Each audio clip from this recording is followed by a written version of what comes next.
ನಿನ್ನೆಯಷ್ಟೇ ಕೆಪಿಸಿಸಿ ಅಧ್ಯಕ್ಷ ಬಿಕೆ ಹರಿಪ್ರಸಾದ್ ಒಂದು ಸ್ಫೋಟಕ ಹೇಳಿಕೆಯನ್ನು ಕೊಟ್ಟಿದ್ರು. ಗೌರಿ ಲಂಕೇಶ್, ಎಂಎಂ ಕಲಬುರ್ಗಿ ಹತ್ಯೆಗೆ ಮುನ್ನ ಆರ್ಎಸ್ಎಸ್ ಸಭೆ ಆಗಿದ್ವು ಅಂತ ಹೇಳಿದ್ರು. ಈ ಮಾತಿಗೆ ಈಗ ಗೃಹ ಸಚಿವ ಪ್ರಿಯಾಂಕ್ ಖರ್ಗೆ ಕೂಡ ಧ್ವನಿಗೂಡಿಸಿದ್ದಾರೆ. ಇವರು ಈ ರೀತಿ ಸಭೆಗಳನ್ನು ಯಾವಾಗೆಲ್ಲ ಸೇರ್ತಾರೋ ಆವಾಗೆಲ್ಲ ಗಲಭೆಗಳಾಗಿವೆ. ಇಂಟೆಲಿಜೆನ್ಸ್ ಕಡೆಯಿಂದ ನನಗೂ ಕೂಡ ಕೆಲವೊಂದಷ್ಟು ಮಾಹಿತಿ ಬಂದಿದೆ. ಆ ಗುಪ್ತಚರ ಮಾಹಿತಿಯ ಬಗ್ಗೆ ಸೂಕ್ತ ಸಮಯದಲ್ಲಿ ನಾನು ಮಾತಾಡ್ತೀನಿ ಅಂತ ಹೇಳಿದ್ದಾರೆ.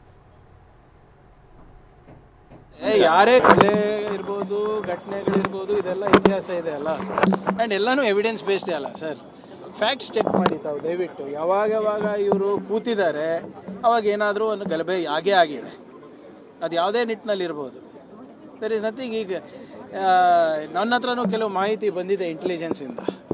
ಸೂಕ್ತ ಸಮಯದಲ್ಲಿ ಹೇಳ್ತೀನಿ, ಇವಾಗಲ್ಲ. ಆದರೆ ಯಾರೇ ಕೂಡ ಕರ್ನಾಟಕ ರಾಜ್ಯದಲ್ಲಿ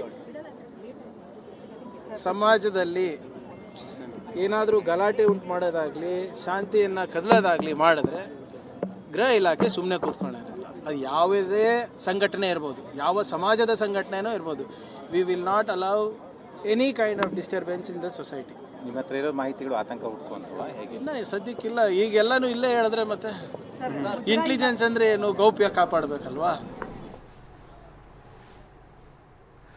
ಇನ್ನು ಆರ್ಎಸ್ಎಸ್ ವಿರುದ್ಧ ಪ್ರಿಯಾಂಕ್ ಖರ್ಗೆ ಟೀಕೆ ಮಾಡ್ತಾ ಇರೋ ಬಗ್ಗೆ ಬಿಜೆಪಿ ನಾಯಕರು ಕೂಡ ವ್ಯಂಗ್ಯವಾಡಿದ್ದಾರೆ. ದಾವಣಗೆರೆಯಲ್ಲಿ ಮಾತನಾಡಿದಂತಹ ಸುನಿಲ್ ಕುಮಾರ್, ದಿನ ಬೆಳಗಾದ್ರೆ ಸಾಕು ಕೆಲ ಸಚಿವರು ಆರ್ಎಸ್ಎಸ್ ಜಪ ಮಾಡ್ತಾರೆ, ಸರ್ಕಾರದ ಸಾಧನೆ ಏನಿಲ್ಲ, ಹೀಗಾಗಿ ಆರ್ಎಸ್ಎಸ್ ಅಂತ ಹೇಳ್ತಾ ಇರ್ತಾರೆ ಅಂತ ಹೇಳಿದ್ರು. ಮತ್ತೊಂದು ಕಡೆ ಶಾಸಕ ಜನಾರ್ದನ್ ರೆಡ್ಡಿ ಪ್ರಿಯಾಂಕ್ ಖರ್ಗೆ ಅವರನ್ನ ನಿಮ್ಹಾನ್ಸಿಗೆ ಸೇರಿಸಬೇಕು ಅಂತ ಹೇಳಿದ್ದಾರೆ.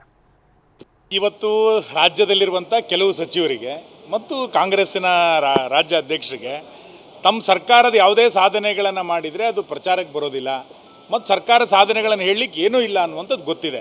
ತಮ್ಮ ಇಲಾಖೆಯ ಕಾರ್ಯಕ್ರಮಗಳನ್ನು ಹೇಳಲಿಕ್ಕೂ ಏನೂ ಇಲ್ಲ ಅನ್ನುವಂಥದ್ದು ಒಂದೆರಡು ಜನ ಸಚಿವರಿಗೆ ಗೊತ್ತಿದೆ. ಈ ಕಾರಣಕ್ಕೆ ಸದಾ ಸುದ್ದಿಯಲ್ಲಿರಬೇಕು ಅನ್ನೋ ಕಾರಣಕ್ಕೆ ಆರ್ ಎಸ್ ಎಸ್ ಅಂತ ಹೇಳ್ತಾ ಇದ್ದಾರೆ. ಅವ್ರು ರಾಜ್ಯದಲ್ಲಿ ಇದ್ದಾರೆ ಅಂತ ಗೊತ್ತಾಗಬೇಕು ಅಂದರೆ RSSನ ಉಚ್ಚಾರಣೆ ಮಾಡಬೇಕು. ಸಂಚಲನ ಮಾಡಬೇಕಾದ್ರೂ ನನ್ನ ಅನುಮತಿ ಬೇಕು ಅಂತ ಹೇಳ್ತಾರೆ ಸರ್. ನೋಡಿ, ಪ್ರಿಯಾಂಕ ಖರ್ಗೆ ಅವರು ಒಬ್ಬ ಗೃಹ ಮಂತ್ರಿಯಾಗಿ ಕೆಲಸ ಮಾಡೋದನ್ನು ಚೆನ್ನಾಗಿ ಮಾಡೋದನ್ನು ಬಿಟ್ಟು ದಿನ ಬೆಳಿಗ್ಗೆ ಆದರೆ RSS ಬಗ್ಗೆ ಮಾತಾಡೋದ್ರ ಮೂಲಕ ಸುದ್ದಿಯಲ್ಲಿ ನಾನು ಇರಬೇಕು ಅನ್ನೋಂಥ ಒಂದು ಚಟ ಬಿಟ್ಟರೆ ಅವರಿಗೆ DK ಶಿವಕುಮಾರ್ ಅವರು ಏಕಾಏಕಿ ಅವರಿಗೆ ಗೃಹ ಮಂತ್ರಿಯನ್ನು ಕೊಟ್ಬಿಟ್ಟಿದ್ದಾರೆ. ತುಂಬ ಜವಾಬ್ದಾರಿಯುತ ಮಂತ್ರಿ ಸ್ಥಾನ ಅದು. ಸ್ವಲ್ಪ ನಾನೇನಂತಂದರೆ ಅವರಿಗೆ ಒಂದು 15 ದಿನ ಬಿಡುವನ್ನು ಕೊಟ್ಟು ನಮ್ಮ ಬೆಂಗಳೂರು